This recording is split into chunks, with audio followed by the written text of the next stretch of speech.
Hello student, स्वागत है आपका एमसीएस क्लासेस में। हम लोग सोशलॉजी की आंसर राइटिंग क्लास देख रहे थे। लास्ट लेक्चर में मैंने आपको सिलेबस डिकोड किया था कि किस तरह हम लोग को प्रैक्टिस करना है। ठीक है, और आज से हम लोग स्टार्ट करने वाले हैं यूनिट 1 इकाई 1। और इकाई 1 का पहला चैप्टर है हमारा क्या, समाजशास्त्र की आधारभूत अवधारणा। इसमें भारतीय समाज की संकल्पना बताना है आपको। कुटुंब क्या है, परिवार क्या है, नातेदारी क्या है, वंश क्या है, गोत्र परंपरा क्या है, इन सब चीज को हम लोग इसमें देखेंगे। अभी हम लोग 7 और 11 मार्कर के आंसर राइटिंग प्रैक्टिस करेंगे। और जैसी इस चैप्टर की पूरी 7 और 11 मार्कर की आंसर राइटिंग होती है तो फिर हम लोग, सॉरी, 10 मार्कर होगा शायद। ठीक है, 10 मार्कर ये, हाँ, 2 नंबर वाले क्वेश्चंस को सॉल्व करेंगे। ठीक है, शायद आपको, मैंने आपको लास्ट लेक्चर में मैंने क्लियर कर दिया था कि किस प्रकार हम लोग इस आंसर राइटिंग क्लास को आगे बढ़ाएंगे, है ना। क्लियर है यहाँ तक कि आपको चीजें। चलिए स्टार्ट करते हैं हम लोग अब आज के क्वेश्चन। ठीक है, चलिए पहला क्वेश्चन है, समाज क्या है, समाज की विशेषताओं का वर्णन करें। बहुत ही सिंपल क्वेश्चन है। क्या फॉर्मेट रहेगा, ठीक है। सबसे पहले तो मैं आपको आंसर राइटिंग का फॉर्मेट ही बता देता हूँ कि आपको आंसर राइटिंग में करना क्या है। आप माइंड में बिठा के लिख लीजिए CPI। CPI का फुल फॉर्म होता है कंटेंट, सी का फुल फॉर्म, पी से प्रेजेंटेशन, आई से इनोवेशन। ठीक है, ये जब तीनों आपके फुलफिल हो रहे हैं, ठीक है, जब ये तीन आपके आयाम या डायमेंशन फुल हो रहे हैं, फुलफिल कर रहे हो आप, तो फिर आप जा सकते हो किसमें, राइटिंग में। ठीक है, जब आपकी तीनों इंप्रूव हो चुकी हैं तो फिर आप किसको इंप्रूव करना है, आपको राइटिंग इंप्रूव करना है। CPIW ये हमारे आंसर राइटिंग का क्या है, कंसेप्ट है, जो आपके आंसर्स को सटीकता और परफेक्टनेस प्रदान करेगा। ठीक है, चलिए आज के क्वेश्चन हम लोग स्टार्ट करते हैं। समाज क्या है, मतलब सोसाइटी क्या है, सोसाइटी की कैरेक्टरिस्टिक्स को बताएं। तो सिंपल सा लैंग्वेज है, सिंपल सा परिभाषा होगा, सिंपल सी लैंग्वेज में हमको आंसर लिखना है। तो समाज क्या है, देखिए, समाज में रहने वाले प्रत्येक व्यक्ति की भिन्न भिन्न आवश्यकताएं होती है। कितनी आवश्यकताएं होती है, भिन्न भिन्न आवश्यकताएं होती है। और वह इन आवश्यकताओं की पूर्ति के लिए कुछ संबंधों का जाल बनाता है। उसी संबंधों के जाल को क्या कहा जाता है, समाज कहा जाता है। तो यही आपको क्या लिखना है, यहाँ से आप समाज ऐसा हेडिंग डालेंगे। ठीक है, 3 लाइन में आप डेफिनेशन लिखेंगे। 3 के बाद आपको जितनी लाइन मिल रही है आयोग द्वारा निर्धारित की जाएगी। अभी तो हम नहीं बता सकते, लेकिन उन्होंने क्या बोला, 60 वर्ड में आपको 50 से 60 वर्ड में उत्तर लिखना है। तो हम मान के चलते 10 से 12 लाइन। ठीक है, तो आपने 3 लाइन में आपने क्या लिख दिया, यहाँ पे डेफिनेशन लिख दिया। अब यहाँ पे मान लीजिए आपकी डेफिनेशन खत्म हो गई, तो आप यहीं पे विशेषताएं लिखें। ठीक है, विशेषताएं लिखने के पश्चात यहाँ पे आप क्या करें, ऐसा एरो डाल दें और पॉइंट लिख दीजिए, 1 2 3 4 5 6 पॉइंट सफिशियंट है। ठीक है, 1 लाइन का आपको पॉइंट के साथ कंक्लूजन लिख, तो यहाँ आप समाज की डेफिनेशन लिख लेंगे कि व्यक्तियों के मध्य पाए जाने वाले सामाजिक संबंधों के व्यवस्थित रूप को ही क्या कहा जाता है, समाज कहा जाता है। या फिर किसी व्यक्ति या सामाजिक जो थिंकर होते हैं उनकी परिभाषा भी लिख सकते हैं आप इसमें, है ना। ये क्या हो जाएंगी, समाज की परिभाषा। अब क्या है, समाज की विशेषता। अब देखिए, समाज की सिंपल सी विशेषता आप लिख सकते हैं, समाज अमूर्त है। ठीक है, समाज संबंधों की व्यवस्था है, पारस्परिक निर्भरता होती है एक दूसरे के प्रति, समाज का एक मनोवैज्ञानिक आधार होता है, साइकोलॉजिकली बेस होता है। ठीक है, भिन्न भिन्न रूपों में विद्यमान होता है, इसमें समानता असमानता के तत्व विद्यमान होते हैं। ठीक है, समाज में सहयोग एवं संघर्ष दोनों की भावना उपस्थित होती है। समाज कैसा होता है आपका, परिवर्तनशील भी होता है। यहाँ लिखेंगे आप, समाज कैसा है, अमूर्त संकल्पना है। समाज क्या है, अमूर्त है। संबंधों की व्यवस्था है, समाज क्या है, संबंधों की व्यवस्था है। और संबंधों में क्या देखने को मिलेगा आपको, संघर्ष। और संघर्ष के साथ साथ सहयोग भी मिलेगा आपको। क्या मिलेगा, संघर्ष के साथ सहयोग। फिर क्या है, समाज क्या है, गतिशील है, हमेशा गतिशील होता है। और क्या, परिवर्तनशील है, प्रत्येक समाज में कुछ ना कुछ परिवर्तन आपको देखने को मिलेंगे। ये तो हो गई सिंपल सी विशेषता, जब वो लोग 7 मार्कर में पूछ रहे हैं। अब यही क्वेश्चन मान लीजिए 11 मार्कर में आ गया। ठीक है, आपने ये समाज बताया, समाज का एक डेफिनेशन बताया, सिंपल सा डेफिनेशन। 11 मार्कर में लिखने का इसका तरीका मैं आपको बताता हूँ। ये आपने समाज की परिभाषा लिखी 3 लाइन में, 4 लाइन लिख लीजिए। फिर आप और एक पैरा में लिखेंगे किसी, जैसे मैकाइवर व पेज, इनकी परिभाषा, इनके आधार पर परिभाषा लिख लीजिए आप समाज की, कि समाज होता क्या है। ठीक है, अब इसके पश्चात आपको बोल रहा है कि विशेषताओं को बताएं। आप यहीं पे शुरू कर देंगे, यहाँ लिखेंगे विशेषता, समाज की विशेषता। अब इसको फ्लो चार्ट में लिखेंगे, ये पहले पेज की ही बात हो रही है। यहाँ पे लिखेंगे आप सामान्य विशेषता। ठीक है, सामान्य विशेषता के पश्चात यहाँ दूसरा पॉइंट लिखेंगे आप परंपरागत विशेषता, और परंपरागत विशेषता के बाद तीसरा पॉइंट लिखेंगे आप क्या यहाँ पे फ्लो चार्ट में, आधुनिक विशेषता। 3 वर्गों में बांटेंगे समाज की विशेषता को। सामान्य विशेषता में फिर आप अगले पेज में, आप यहाँ वाले पेज में आप आएंगे तो आप इसको ऐसा लिखेंगे, सामान्य विशेषता। यहाँ पे पहला पॉइंट, दूसरा पॉइंट, तीसरा पॉइंट, चौथा पॉइंट।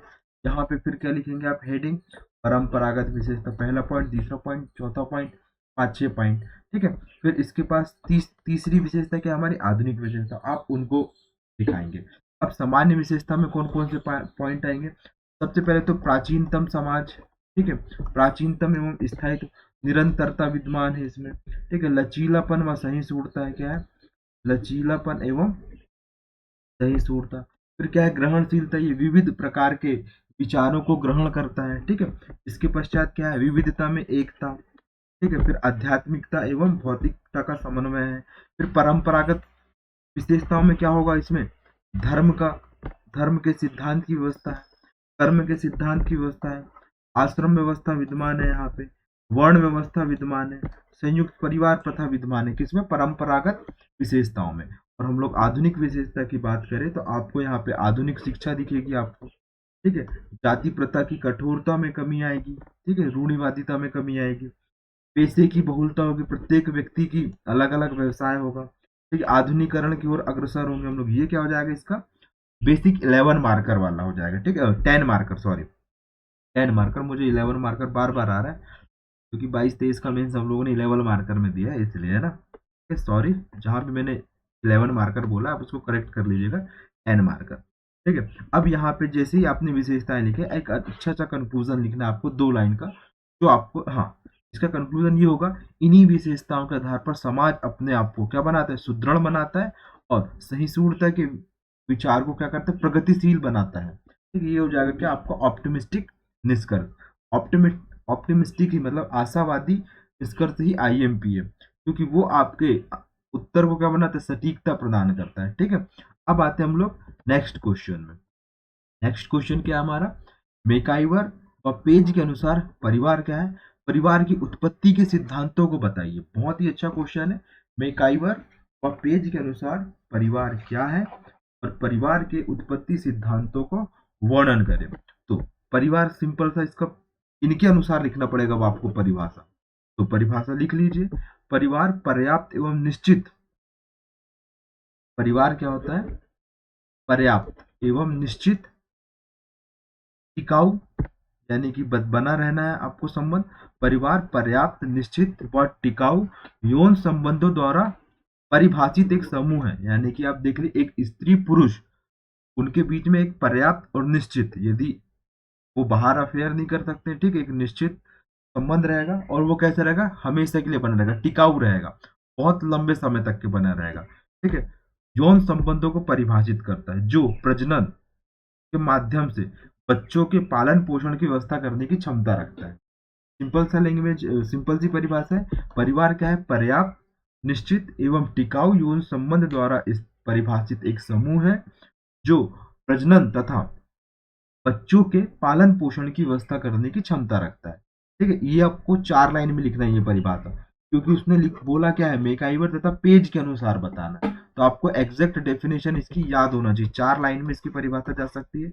अब परिवार की उत्पत्ति के सिद्धांतों को बताइए। ये या तो 11 मार्कर में आ सकता है, या सॉरी 10 मार्कर में आ सकता है, या फिर 7 मार्कर में आ सकता है। देखिए, परिवार की उत्पत्ति के सिद्धांत की मैं चर्चा करूं तो सबसे पहले शास्त्रीय सिद्धांत। अब शास्त्रीय सिद्धांत किसने दिया था, ये परिवार उत्पत्ति किसने, प्लेटो तथा अरस्तु ने दिया था। प्लाटो एवं एरिस्टोटल ने दिया था। किसने, प्लाटो। ठीक है, क्लासिकल थ्योरीज को बोलते हैं, ठीक है, इन्होंने क्या बोला, परिवार का आदिम स्वरूप ना केवल पितृसत्तात्मक था बल्कि पितृ स्थानीय भी था, कि मतलब लड़कियां विवाह होने के पश्चात पिता के ही निवास में, यानी कि पति के ही निवास में निवास करती थी। ठीक है, साथ ही इसकी मुख्य भूमिका होती थी, उसमें पिता की ही मुख्य या पुरुष की ही मुख्य भूमिका होती थी। ये किसने बोला था, प्लेटो तथा अरस्तु ने बोला था। कौन से सिद्धांत में, शास्त्रीय सिद्धांत में। ठीक है, अब यहाँ पे आपको केवल एक लाइन में डिस्क्राइब करना है, या फिर आप लिख सकते हैं प्रतिपादक प्लेटो, यहाँ लिख सकते हैं आप पितृसत्तात्मक एवं पितृ स्थानीय परिवार। दूसरा सिद्धांत हो जाएगा यहाँ पे यौन साम्यवाद। यौन साम्यवाद या फिर यौन साम्यवाद का सिद्धांत, या फिर इसको बोलते हैं कामावाद का सिद्धांत। किसने दिया था ये, मॉर्गन तथा फ्रेजर ने दिया था। किसने, मॉर्गन तथा फ्रेजर ने। इन्होंने बोला कि प्रारंभिक अवस्था में यौन संबंध की स्थापना के लिए कोई नियम नहीं थे। ठीक है, कोई भी नियम नहीं थे, तो ये किसी से भी संबंध स्थापित कर सकते थे, और वो परिवार कैसा होता था, अल्पकालीन परिवार होता था। क्योंकि देखिए यौन संबंध स्थापित होता है तो उससे बच्चे की उत्पत्ति होगी ही, तो माँ का परिवार तो बढ़ता ही था, लेकिन पिता का नहीं बढ़ पाता था, क्योंकि वो किसी से भी संबंध स्थापित कर सकता था, है ना। प्लाटो का आप पत्नी का साम्यवाद पढ़ेंगे तो वो उसमें समझ में आएगा जब हम लोग इथिक्स का थिंकर पढ़ेंगे।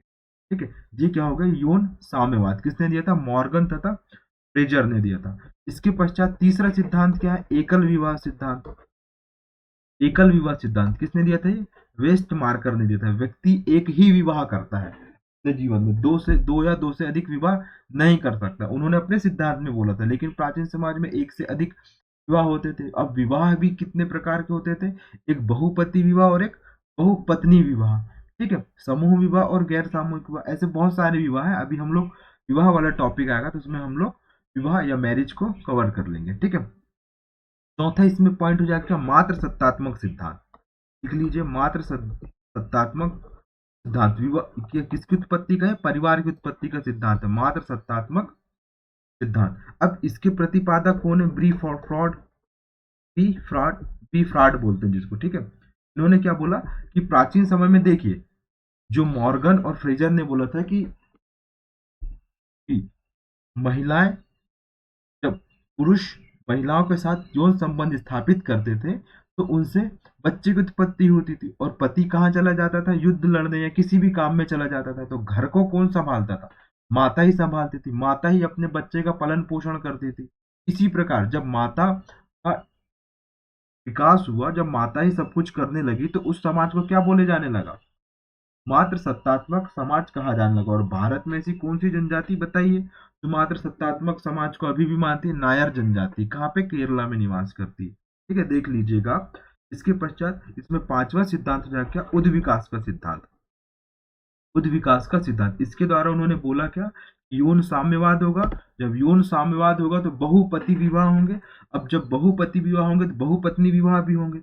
अब जब ये सब सारे कंसेप्ट फेल हो गए तो उन्होंने क्या बोला, एक विवाह है, एक विवाह से ही आप किसकी उत्पत्ति करेंगे, परिवार की उत्पत्ति करेंगे। किसने बोला ये, बेकेफन और टाइलर ने बोला। बेकोफन और टाइलर ने ये सिद्धांत का प्रतिपादन किया था। किसका, उद्ध विकास का सिद्धांत। क्या आप 11 मार्कर में भी बहुत अच्छे से समझा सकते हैं। ठीक है, तो ये क्या हो गया हमारा 7 मार्कर। अब देखेंगे हम लोग 10 मार्कर। ठीक है, इसको 10 मार्कर कर लीजिएगा। नातेदारी क्या है, नातेदारी की श्रेणियों का वर्णन करते हुए इसके महत्व को समझाइए। 10 मार्कर है आपका। इसका डेफिनेशन आपको 3 लाइन में लिखना है, इसकी नातेदारी की डेफिनेशन। अब क्या पूछा उन्होंने, नातेदारी की श्रेणियां कौन कौन सी है, तो नातेदारी पद्धति रिश्तेदारों के समूह को संदर्भित करते हैं। किसके, रिश्तेदारों को। तो आपके रिश्तेदार है ना, वो क्या कहलाते हैं, आपके नातेदार कहलाते हैं। ठीक है, और जो या तो रक्त संबंध के आधार पर निर्मित होती है, या फिर विवाह संबंध के आधार पर, या फिर काल्पनिक समूहों के माध्यम से नातेदारी का निर्धारण होता है। कितने कितने आयाम होंगे इसके, विवाह, रक्त और काल्पनिक। ठीक है, इतने आधार पर नातेदारी का क्या होगा, निर्धारण होगा। ठीक है, और इसे ही क्या बोला जाता है, समगोत्रता भी कहा जाता है। क्या बोला जाता है, समगोत्रता। नातेदारी का पर्याय क्या होता है, समगोत्रता, बंधुत्व एवं स्वाजात। ये लिख सकते हैं आप। ठीक है, परिभाषा के पश्चात आप लिख सकते हैं। अब उन्होंने पूछा नातेदारी की कितनी श्रेणियां होती है, तो सिंपल सी है, श्रेणियां इसकी कितनी होंगी, 3 होंगी। किसने बताया थे, मर्डॉक, एक सामाजिक थिंकर, उन्होंने बताया था। प्राथमिक श्रेणी, द्वितीयक श्रेणी, ये आपको पहला ही पेज चल रहा है, और इसमें तृतीयक श्रेणी। या तो आप इसी में ऐसा सब पॉइंट डाल सकते हैं, प्राथमिक श्रेणी में कौन कौन आएंगे, द्वितीयक श्रेणी में कौन कौन आएंगे, और तृतीयक श्रेणी में कौन कौन आएंगे। ठीक है, तो प्राथमिक श्रेणी में देख लेते हैं हम लोग कौन लोग आते हैं। प्राथमिक श्रेणी में क्या है, ये प्रत्यक्ष संबंधों के आधार पर निर्धारित होता है। जैसे पति पत्नी और बच्चों, माता पिता और बच्चों के बीच में जो संबंध नातेदारी होगी वो प्राथमिक श्रेणी के अंतर्गत आएगी। उसके अंतर्गत, प्राथमिक श्रेणी के अंतर्गत। और मर्डॉक ने कितनी श्रेणियां बताई थी, एक परिवार में 8 श्रेणियां होंगी, 8 नातेदारी की श्रेणी होगी प्राथमिक श्रेणी में। कितने, 8। ठीक है, क्या है, प्रत्यक्ष संबंधों के आधार पर निर्मित होते हैं ये।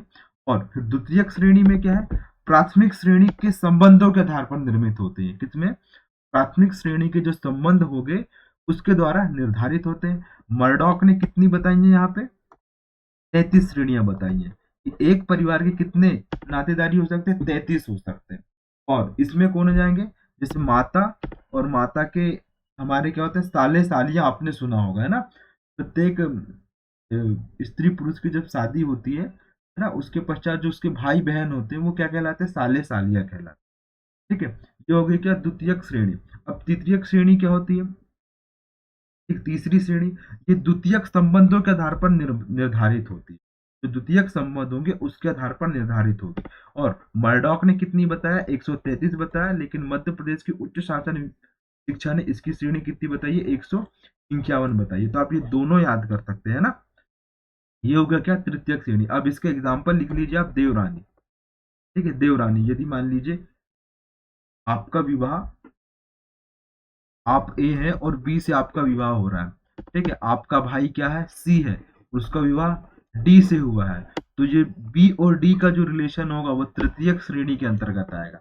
इसके अंतर्गत आएगा, तृतीयक श्रेणी का। यदि मैं ए और सी की बात करूं तो वो कौन सी श्रेणी के अंतर्गत आएगा, प्राथमिक श्रेणी के अंतर्गत आएगा। ठीक है, और यदि मैं किसकी बात करूं, ए और बी की बात करूं, तो ये किस श्रेणी के अंतर्गत आता है, विवाह हो रहा है। और तो विवाह से कौन सा श्रेणी उत्पन्न होगी, आपकी प्राथमिक श्रेणी उत्पन्न होगी। ठीक है, जो बी के जो भाई बहन होंगे उनसे जो आपका संबंध होगा वो द्वितीयक श्रेणी के अंतर्गत आएगा। ठीक है, ये होती है क्या, श्रेणियां। और एक परिवार में प्राथमिक श्रेणियां में कितने नातेदारी होती, 8। द्वितीयक श्रेणी में कितनी होती है, 33। और तृतीयक में कितनी होती है, 133 के साथ साथ 151 भी आप लिख सकते हैं। ठीक है, तो ये हो गई क्या, हमारी नातेदारी की श्रेणियां। अब इसी में, अब ये कैसे, आपका पहला पेज में हो गया, आप इसको दूसरे पेज में भी खींच सकते हैं। अब आप दूसरे पेज में जब आएंगे, यहाँ पे लिखेंगे आप नातेदारी का महत्व क्या है। ठीक है, यहाँ हेडिंग डालेंगे आप, नातेदारी का महत्व। पहला पॉइंट लिखेंगे यहाँ पे, जो भी आपको लिखना है। सबसे पहले तो मानव शास्त्री ज्ञान का आधार है ये। मानव शास्त्र में जो भी आपको अध्ययन करना है उसके ज्ञान का क्या है, ये आधार है। इसके पश्चात क्या है, इसका दूसरा जो महत्व होगा वो क्या होगा, विवाह एवं परिवार का निर्धारण करता है। विवाह एवं परिवार का निर्धारण। तीसरा पॉइंट क्या हो जाएगा, वंश उत्तराधिकार पदाधिकार का निर्धारण करेगा। ये किसका, वंश उत्तराधिकार और पद अधिकार का भी निर्धारण करेगा। चौथा पॉइंट क्या हो जाएगा इसमें, सामाजिक दायित्वों के निर्वहन करता है। जो भी आपके सामाजिक दायित्व होंगे उनका क्या करेगा, निर्वहन करेगा। पांचवा क्या, मानसिक संतोष होगा, आपको शारीरिक, मानसिक और भौतिक संतोष प्रदान करेगी नातेदारी। जैसे ही आपके विवाह होगा तो विवाह के पश्चात आपका जब संबंध स्थापित होंगे तो एक वो शांति मिलेगी आपको। दूसरा क्या, आप समाज में क्या होंगे, आपकी प्रतिष्ठा बढ़ेगी। ठीक है, जब आपको सम्मान मिलेगा तो आपको अलग संतोष मिलेगा। इस प्रकार के संतोष की बात हो रही है यहाँ पे। ठीक है, छठवां पॉइंट आप लिख सकते हैं कि नातेदारी व्यक्ति के व्यवहारों को नियंत्रित करते हैं। जब आपकी शादी हो जाती है तो आप आपके ससुराल में जाते हैं तो आपको एक एटिकेट्स और शिष्टाचार में रहना पड़ता है, क्योंकि वहां पे आपको बचकानी हरकत नहीं करेंगे। तो आपको क्या, आपके व्यवहार को नियंत्रित करती क्या, नातेदारी। आप अपने फूफा जी मौसा जी के सामने कभी भी गलत लैंग्वेज उपयोग नहीं कर सकती। ये क्या सिखाती है, हमारे व्यवहार सिखाती है। कौन सिखाता है, ये नातेदारी। ठीक है, और इसका सातवां आठवां पॉइंट हो जाएगा, व्यक्तियों के अधिकारों एवं कर्तव्यों को निर्धारण करने में भी नातेदारी की महत्वपूर्ण भूमिका होती है। अब इस प्रकार ये आपका उत्तर समाप्त हो जाएगा और यहाँ पे आप क्या लिखेंगे, निष्कर्ष। ठीक है, निष्कर्ष एकदम नीचे से लिखना है, कुछ भी आप निष्कर्ष लिख सकते हैं जो आपको सूटेबल लगे। ठीक है, ये हो गया क्या हमारा नातेदारी वाला टॉपिक। अब नातेदारी टॉपिक में भी यहाँ पे एक क्वेश्चन छूट गया जो 7 मार्कर में आ सकता है। नातेदारी के नातेदारी क्या है, नातेदारी के प्रकार को भी बताइए, मतलब किनशिप जिसको बोलते हैं आप, किनशिप के टाइप बताइए। आईएमपी ये भी क्वेश्चन। अब किनशिप की परिभाषा मैंने बता दिया हूँ, अब किनशिप के टाइप बता देता हूँ आपको। रक्त संबंधी यानी कि ब्लड रिलेशन, दूसरा प्रकार हो जाएगा क्या, विवाह संबंधी, मैरिज रिलेशन। ठीक है, तीसरा क्या हो जाएगा यहाँ पे, कल्पित नातेदारी, इमेजनरी जिसको बोलते हैं आप। ठीक है, 3 प्रकार हो जाएंगे। रक्त यानी कि जब रक्त संबंधों के आधार पर नातेदारी का निर्धारण होता है तो उसे ही क्या कहा जाता है, रक्त संबंधी नातेदारी। अब इसमें कौन कौन हो जाएंगे, भाई बहन, भाई बहन के पश्चात पुत्र पुत्री, और ये हो जाएंगे क्या, रक्त संबंधी। अब विवाह के संबंध में कौन कौन से हो जाएंगे, जब पति पत्नी में विवाह के कारण दोनों पक्षों के कारण जो अनेक व्यक्तियों के सामाजिक संबंध स्थापित होते हैं उसे ही क्या कहा जाता है, विवाह संबंधी नातेदारी। देखिए, जब एक महिला और पुरुष का विवाह होता है तो 2 परिवारों का मिलन भी होता है, ऐसा भारतीय समाज में कहा जाता है। बिल्कुल सही बात है। जो संबंध निर्धारित होगा विवाह के पश्चात वही क्या कहलाएगा, विवाह संबंधी नातेदारी। और कल्पित नातेदारी क्या होती है, जब किसी दाम्पत्य जीवन में व्यक्तियों को बच्चे नहीं होते तो जब वो अपने वंश को आगे बढ़ाने के लिए गोद लेते हैं बच्चों को, उससे जो नातेदारी स्थापित होती है उसे ही क्या कहा जाता है, कल्पित नातेदारी कहा। ठीक है स्टूडेंट, आई होप आपको किनशिप के टाइप भी समझ में आए होंगे और आपको हमारी आंसर राइटिंग क्लास सही लग रही होगी। ठीक है, इसकी पीडीएफ प्राप्त करने के लिए आप हमारे टेलीग्राम चैनल में जा सकते हैं और वहां से आप पीडीएफ डाउनलोड कर सकते हैं। ठीक है, thank you for watching MCS classes.